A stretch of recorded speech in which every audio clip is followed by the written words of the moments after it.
শিখাচ্ছেন হে বাসা তুমি নামাজ কায়েম করো। নামাজ পড়লে কি হয় আমরা জানি, সালাম দিলে কি হয়, পৃথিবীর সব ভাষায় সব দেশে সব।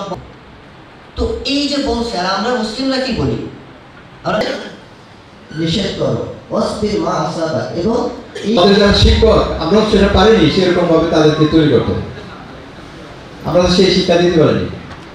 আর এর জন্য আমাদের যে কারিকুলাম ছিল সেই কারিকুলামে এই ধরনের নীতি নৈতিকতার কোনো শিক্ষা নেই। বাচ্চাকে অদ্ভুত জিনিস শিক্ষা দেওয়া হয় প্রথম থেকেই। দেখেন হাট্টি বা টিম তারা মাঠে পারেনি, তাদের খেলা দুটো শিখ। আচ্ছা যে জিনিসের শিখ আছে এইটা কি কোনোদিন টিম পারে? অবশ্য একটা অদ্ভুত জিনিস বাচ্চাদেরকে শিখাচ্ছে, যেটা দিয়ে সে কোনোদিনে ভালো চিন্তা করতে পারবে না। বাচ্চাকে শিখাচ্ছে একজন গোলা এত কেজি দুধ কিনলো, কিনে এত একটু পানি মিশাইলো, তারপরে সে এত দামে বিক্রি করলো, কত টাকা লাভ হয়েছে? আপনি বলেন আমাকে। এই জিনিস সে স্কুলে কলেজে শিক্ষা দিয়ে সেই ছেলের কাছ থেকে আপনি আশা করেন সে দুর্নীতি করবে না? ছোটবেলা থেকে এইগুলোই আমাদের শিক্ষা ব্যবস্থায় শিক্ষা দেওয়া হচ্ছে। এখন আসেন কিশোর কণ্ঠের ব্যাপারে। আলহামদুলিল্লাহ যে কিশোর কণ্ঠ যে এটা উদ্দেশ্যটা কি, সাহিত্য মানুষকে কি শিক্ষা দেওয়ার জন্য সাহিত্য হয়েছিল, মানুষকে মানুষ হিসেবে তৈরি করার জন্য সাহিত্যের জন্ম। এবং এইটা নির্ভর করে সে কোন সংস্কৃতিতে বিশ্বাস করে, এটার উপর নির্ভর করে তার সাহিত্য সৃষ্টি হয়।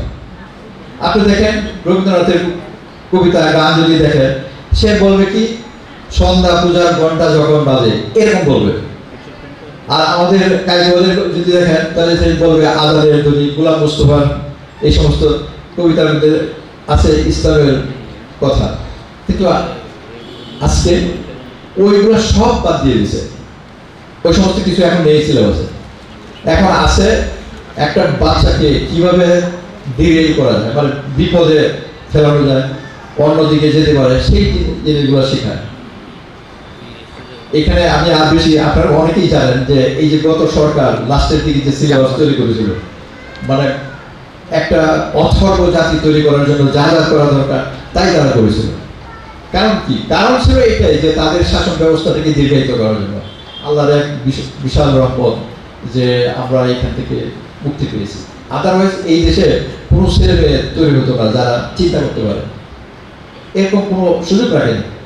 এখন কিশোর কণ্ঠে দেখেন এইখানে যে সাহিত্যগুলো আমি পড়ি, দেখেছি যে এইভাবে বাচ্চাদেরকে মোটিভেট করা হয় সে যেন একটা মানুষ হয়।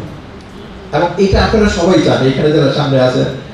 এখন মানুষ বলতে কি বোঝায় আপনি খেয়াল করেন, আমাদের দেশে রাস্তাঘাটে একটা মানুষ আর একটা মানুষকে যখন পিটা, পাশে আরেকটা ছেলে দাঁড়িয়ে ভিডিও করে এটা নেটে দেয়, অবশ্য একটা লোক আগে আসে না তাকে রক্ষা করবে।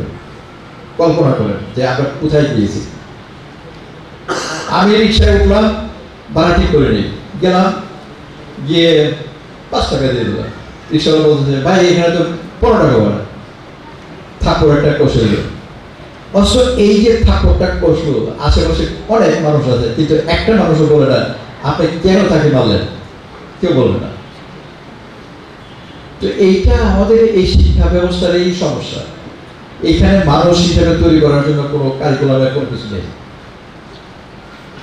নামাজ হবে, ফজরের নামাজ যদি সূর্যোদয়ের পর, মানে সূর্য ওঠার পর থেকে বাড়িতে নিয়ে আসছে, একদম একদিনের নোটিশে স্কুলে গিয়ে আমি তখন নানা বাড়ি পর আমাকে পরবর্তী বছর খুলনা আলিয়া মাদ্রাসায় এনে ভর্তি করে দিয়েছে। আমাদের এই আয়োজনে শিক্ষার্থী বন্ধুরা, অভিভাবক আসে অ্যালজেব্রা শিখলে কোনো লাভ হবে? কোনো লাভ হবে না। ডক্টর আজিজুর রহমান আজাদ জিরো পেয়েছিলাম প্রথম পরীক্ষায়। আমার বাবা যে উপদেষ্টা পরিষদ রয়েছে সেই উপদেষ্টা পরিষদের ভবিষ্যৎ গড়ার পথ নির্দেশনা দেয়, ঠিক না? তাকে আমি ভুল করলাম। এদিকে এদিকে সবাই একটু ধরেন, সবাই একটু ধরেন, সবাই ধরতে গেলে এদিকে এদিকে প্রধান পুরস্কার গ্রহণ করছে আইয়ার লাবিব কালেক্টরেট